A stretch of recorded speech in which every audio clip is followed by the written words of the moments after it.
Hi everybody, welcome to my channel. My name is Pixie Love. You guys can call me Pixie. Today we're doing r/insane parents. It's been a while since I've done insane parents. I'm excited to get mad at horrible parents because we know how much I love and adore children. So let's jump into the craziness. So first, some context about this post. It was found on a Tourette's support group on Facebook. So let's read it and then we'll talk about it. Ever tried a screen fast? I removed all the screens from my son for 4 weeks. He's 9 and he understood why. And almost all of his tics are gone. We're so grateful. We will try to slowly give him back screen time now, step by step. I don't think devices and phones and TV and stuff like that is causing your son's Tourette's. And I don't think telling other people that that's going to help with Tourette's is a good idea, because then when it doesn't, people are going to be like, what the hell is going on? Like, that is... Okay. I mean, it's probably like a sugar pill effect. Like, you think it's helping, so you see that it's helping, and it's probably really not just helping. He's probably just improving a little bit. And so you think that this one thing that you're doing is the reason for it improving. But it most likely isn't. Are you ready to come back home? LOL. No, not really, but I have to help you with blank so you could do your work. You really have no choice. You've been there and I'm still paying your phone bill, you little ungrateful bitch. So be easy. Because he didn't even pay for you to get there and I did it out of my fucking pocket. Or you can stay and come back home and I can save money. Low key, you can stay. I don't even want you back in my house. I'm cutting off your phone. Phone off, bitch. And send my phone and all my shit back, you little raggedy bitch. You've been so willing to fucking... You the fucking period. You be so willing to help motherfuckers when I bend over backwards for you, stupid ass kids. Now fend for yourself, bitch. Your phone's back on. You have no choice but to leave tomorrow morning. If you don't leave, the police will be there. What type of mother talks to their child like this? But honestly, my mother talks to her child like this. And like, I don't fucking... What is wrong with you? Like, there's obviously been an issue between you and your child. And there's not much information on here, but I'm going to assume that the child is staying with their father probably. And something happened between the mother and she went to go stay with the father. And now the mom's like, why are you so... You said you didn't want them there, so why are you so mad? Like, what the hell? Like, this... This is so frustrating because this honestly hits really close to home for me. And I just like, I'm just annoyed. I'm really fucking annoyed. And I feel really bad for this child, most likely this teenager. And like, you know, when you are older, you can set boundaries with your mother. And, you know, if she crosses those boundaries, you don't have to fucking talk to her. And it is fucking great. Trust me. Tough love. A rebellious teenager was dropped off on a deserted island by her parents in hope that she will grow up. Chime in. Do you agree with this girl's parent? Let us know. We might read your comments during the 4 p.m. newscast. Parents try to tame their rebellious daughter by dropping her off on a deserted island. Now, I saw this somewhere. I don't remember where I saw it, and I didn't look into it, but I just read that. And I'm like, what the fuck? And apparently, she is 13 years old. Okay, teenagers, I don't even want to say teenagers are rebellious, because a lot of parents think literally just not listening to you is rebellious. You can have a perfectly good, normal child, but if they don't do everything you fucking say, oh, you're rebellious and blah, blah, blah, blah. Apparently, I was a rebellious child because I talked back. Like, it's ridiculous. Anyway... No, you do not just get to basically abandon your child because they're not fucking listening to you.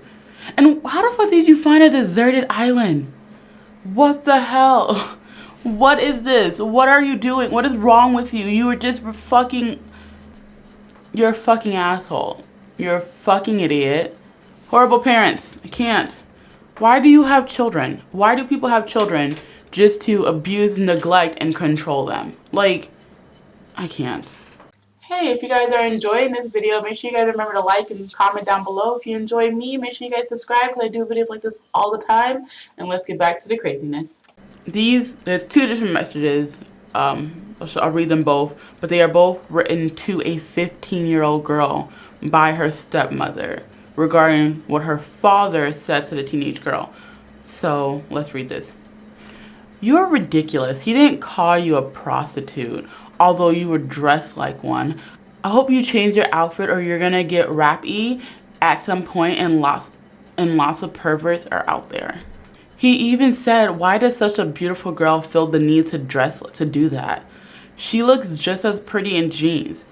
Yeah, your outfit looked like a prostitute. You wear one skimpy thing is the rule, not skimpy everything. Oh, and trust me, if there is a rapist out there, you will stick out. Here's my thing with parenting. If you don't like what your kid is wearing, don't buy them the clothes. Most teenagers, especially 15-year-olds, don't buy their whole wardrobe. That's the thing. They don't go out and shop by themselves. And if they are and you don't like what they're buying, then you go shopping with them. If you don't want your 13-year-old to be dressing like a prostitute, as you say, when you go shopping with her, don't get things that might be prostitute-y, in your opinion. You're the parent and you're paying for the clothes. If you don't want them dressing a certain way, just don't buy them those clothes. I hate when parents like, why you gotta dress like that? But who bought them the clothes? You did. Don't buy them something you don't want them to wear. Point blank, period. Second of all, what someone wears does not give anyone a right to violate them whatsoever. People need to stop telling women that if you're wearing something revealing or something, you deserve something horrible to happen to you, or you're asking for something, or you just want attention. Some people just like the way they fucking look, and they want to make they like their body, and they want to show off their body, and they have the right to do that. But that doesn't mean they give anyone else the right to touch them in any way whatsoever. That is the problem. We always tell women to cover themselves up, and it's the way that they dress, and it's this and that and this and that. But like, why don't we teach men that, like, hey, don't do that. Like, you can look at somebody, but you can't touch somebody. That person can dress however they want. They're not dressing for you. 9 times out of 10, women are not dressing for men. Dressing for ourselves. When I look good, like when I'm wearing like my crop tops and my short shorts, I'm not dressing for any other body but myself. I like to walk past windows and check myself out. Literally, I do it for myself, no one else. Because I look good and I want to admire my damn self. And someone else can admire me, that's fine. Don't touch me. You can admire, don't touch.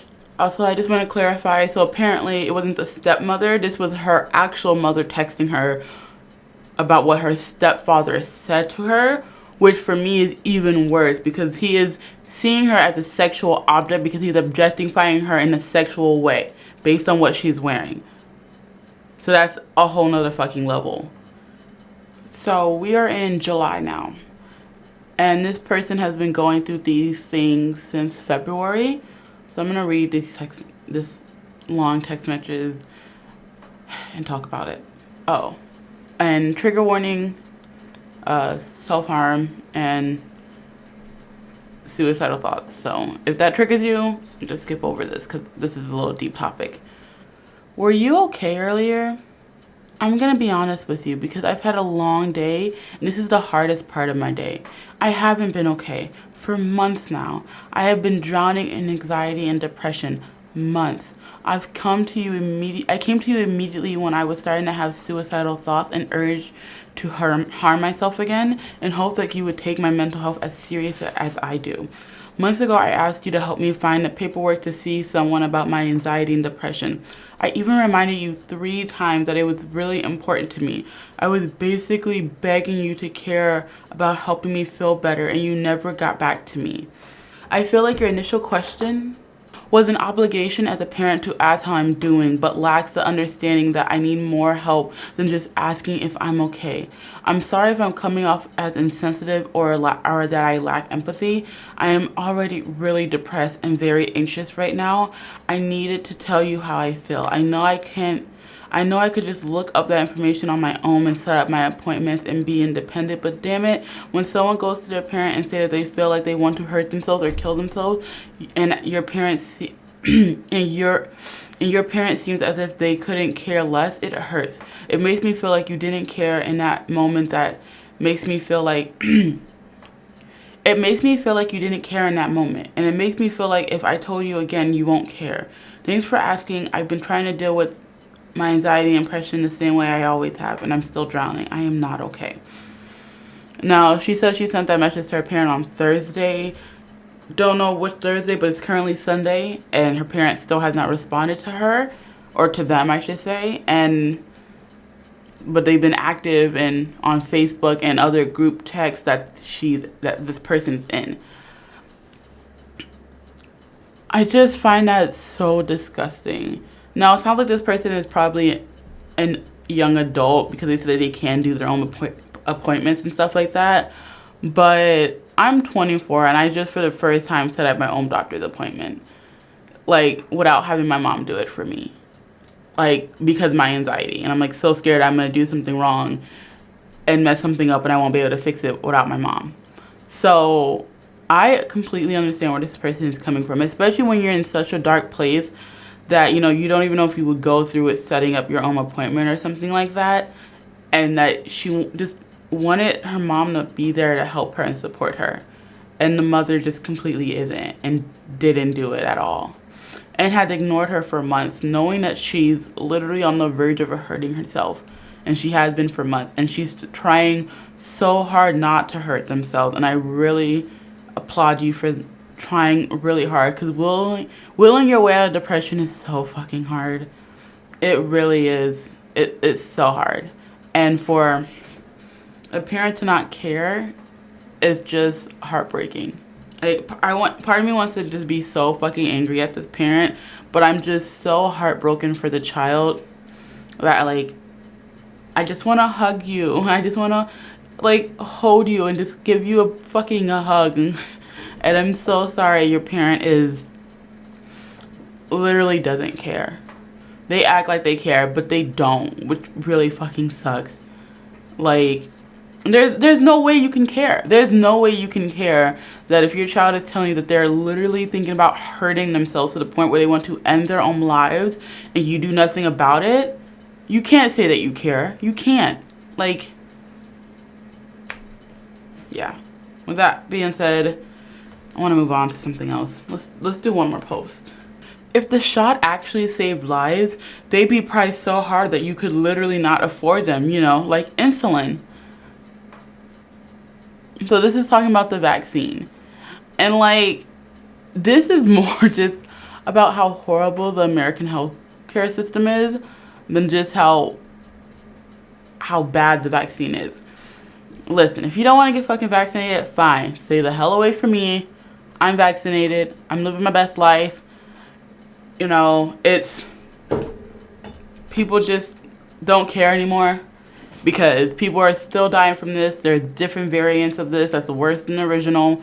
No one cares anymore. So it's like, whatever the fuck ever. I'm just like, I'm going to do what I can to protect myself. I go to work, wear a mask, come home. That's it. Don't really go anywhere else. Not really around other people. You know what? That's fine. Whatever. Do what you want. I think the issue here is how high insulin prices are, ma'am. Like, what the hell is wrong with people? People have to skip their insulin doses because they can't afford it. What the hell? There's not much to say. This person is just stupid. And if this was my dad, I'd be like, I'm not talking to you. Not right now. Nah. But it's a stupid meme. So after that last post, I don't know. I don't think anything else is really going to annoy me. So this is going to be the last post. I hope you guys enjoyed that video. I surely did. Not really. Not really. The second to last post really hit really home to me. And, if anyone else is dealing with something like that, just know that things do get better, you know. And if you need help, seek help. There's nothing wrong with asking for help. Asking for help is one of the hardest things you can do, which means it's one of the hardest things you can do. And it makes you have to be an extremely strong person to realize when you need help and asking for the help. So if you ask for help, you are not weak. You are strong because you are willing to fight for yourself.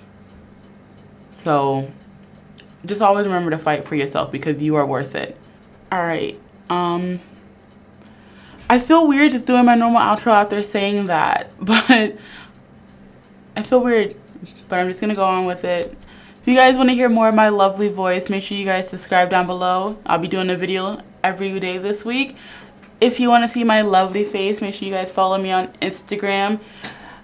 I also have if you do like my personality and like me, I do have a podcast with my friends, and there's a few episodes on my podcast. I think we have like 20 something like videos to watch, or not videos, but 20 like podcasts to watch. It's called Our Witchy Way. It's down in the description down below as well. It is very different than this type of thing. If you are into like mythical creatures or like witchcraft or just like paganism or tarot cards, we do a bunch of different things. We talk about a bunch of different mythologies on there. We are going to start picking that back up soon.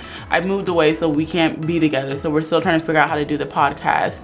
But if you do like my personality and want to see me in a more chill, laid back, fun type of mood, I would suggest checking out my podcast. It's actually pretty cool. But with that being said, I'll see you guys tomorrow. Bye-bye.